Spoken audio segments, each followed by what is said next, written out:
उन्हाळा म्हटलं की आपल्याला आठवते ती पाण्याची गरज। विशेषतः रेल्वे प्रवासात थंडगार पाणी मिळणे हे खूप महत्त्वाचे ठरते। कल्पना करा, प्रचंड गर्दीत तुम्ही प्रवास करीत आहात आणि तुम्हाला तहान लागली आहे, पण पाणी विकत घेण्यासाठी खाली उतरणे शक्य नाहीत।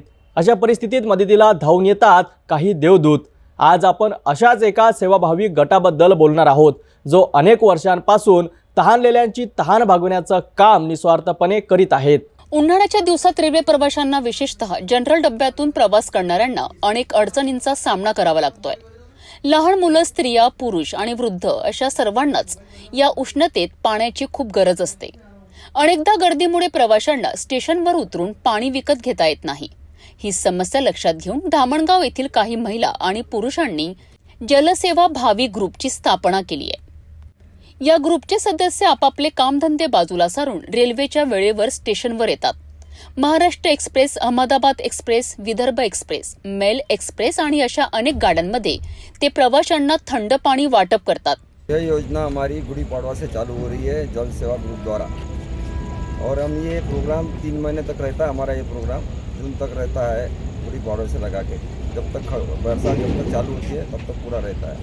हमारे स्वयंसेवक सामने और जनरल रोगी नहीं पानी पिलाते हैं। आगे पीछे 20-25 मेंबर सामने रहते हैं, 20-25 मेंबर पीछे रहते हैं। और ये योजना 6 वर्ष से चल रही है। हम किसी के पास में पैसा मांगने जाते नहीं है, स्वयं पूर्ति से लोग पैसा हमारे को दे रहे हैं। हमारे महिला मंडल के अंदर लाठी मैडम ने हमारे को काफ़ी उत्साह से प्रोत्साहन दिया हुआ है, जिसमें हमको कलेक्शन 60,000 से करीब हमको कलेक्शन दिया हुआ है। ये योजना चल रही है और सभी योजनाओं का लाभ हम स्वयं पूर्ति से ले रहे हैं। यही जल सेवा ग्रुप की योजना है।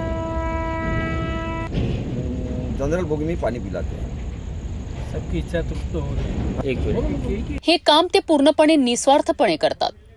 त्यांची प्रवाशांसाठीची ही तळमळ पाहून प्रवासीही त्यांना मनापासून धन्यवाद देतात। या कार्यात धामणगाव रेल्वे स्टेशनचे स्टेशन मास्टर, रेल्वे पोलीस सुरक्षा कर्मचारी आणि इतर कर्मचाऱ्यांचीही महत्त्वाचे योगदान असते।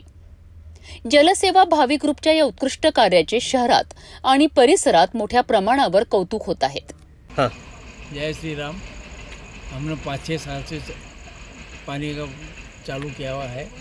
ठंड पानी सबको दे रहे हैं और करीबन डेली हमारी 100 से 125 कैन डेली जाती है। 5 कैन से हमने चालू किया था। आज वृक्ष लगाया, आज वट वृक्ष बन गया है। करीबन बांटने वाले हर सामने और पीछे दोनों भी 30-40 जने रहते हैं और सबकी इच्छा तृप्त होती है। लोग सहयोग खुद होके सहयोग दे रहे हैं हमारे को। जय श्री राम। सहयोग मिलता है। तर पाहिलं, काही व्यक्ती एकत्र येऊन कसं मोठं समाजकार्य उभं करू शकतात। जलसेवा भावी ग्रुपने दाखवलेलं हे आहे तर माणुसकी आजही जिवंत आहे। काही समाजासाठी काहीतरी करण्याची इच्छा असेल तर कोणताही अडथळा मोठा नसतो। त्यांच्या या प्रेरणादायी कार्याला सलाम।